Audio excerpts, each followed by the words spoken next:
Pavement clutter. It's everywhere. This video tells the story of how we, the Living Streets Edinburgh group, have tried to highlight the problems it causes. So what is pavement clutter? It's anything which gets in the way of everyday walking.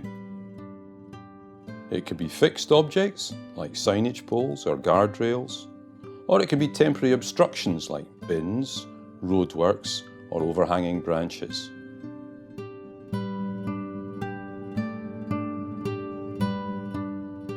Pavement clutter gets in the way of everyone. It can be unsightly, and for some people with mobility problems and visual impairments, it's a serious hazard. In many streets, the pavements are already too narrow, and clutter reduces the space for walking and wheeling even more. In 2019, however, encouraged by Living Streets Edinburgh, the City of Edinburgh Council made the visionary decision to ban advertising boards, or A-boards as they're commonly known. The Council also recognised that the prevalence of other street clutter was a widespread problem. We therefore decided to put the spotlight on clearing up city pavements through our Cut the Clutter project. How did we go about it then? Well, we set out to identify 100 specific examples of clutter in streets across the city, which we could then recommend to the Council for removal. In the event, we found and recorded 290 very quickly. We chose streets which our members and local groups, such as community councils, had drawn to our notice. And we had great support from the Edinburgh Access Panel, which is a disability group which works to make public spaces more accessible. We also worked closely with the City Council's roads staff. Another key aim of the project was to understand more about why there is so much clutter and the reasons it often seems difficult to remove it. So, what were the top types of clutter that we found? The four main problems were signage poles, vegetation, bins, and guardrails. We have had successes in getting some of these obstructions removed by the Council, especially in cutting back bushes as a quick win, like these ones. However, most of the problems which we recorded are still there, partly due to a lack of resources available to frontline council staff to tackle street clutter. Local road staff also have all kinds of demands placed on them to introduce more clutter on the pavement by, for example, telecoms companies, BT and the Royal Mail. So why is there so much pavement clutter?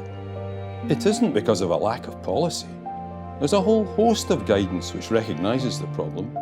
For example, the traffic signs regulations were changed in 2016 specifically to remove a legal requirement for many signs that we still see on our streets. Edinburgh Council itself produced an excellent street design guidance policy in 2015. Both these documents have a goal of minimising pavement clutter. We've made a number of specific recommendations for the Council. Many signs are no longer needed, like this one, recommended for removal in the Council's own guidance. And you will see these pointless poles everywhere once you start looking for them. Many guardrails which hem in pedestrians aren't needed, while obsolete structures like these massive parking signs remain long after they've stopped being used. We need to clear this stuff off our pavements. There are dozens of semi-derelict phone kiosks on pavements, which seem to be effectively advertising structures, but are rarely used, at least not for making phone calls. Can British Telecom remove them where they clutter up city streets? Roadworks are a persistent hazard to many pedestrians. Can the Scottish Roadworks Commissioner take a tougher line to ensure that they meet the very sensible standards which already exist? Perhaps most fundamentally, we need to value our pedestrian environment more, to invest in it, making streets not only clear and safe, but also attractive and welcoming. There is a role here for road engineers and planners, as well as professional institutes and associations. Yes, this means spending more money on pavements, but it also requires leadership and culture change if we are truly to make walking the #1 priority in our streets, as government policy says it should be.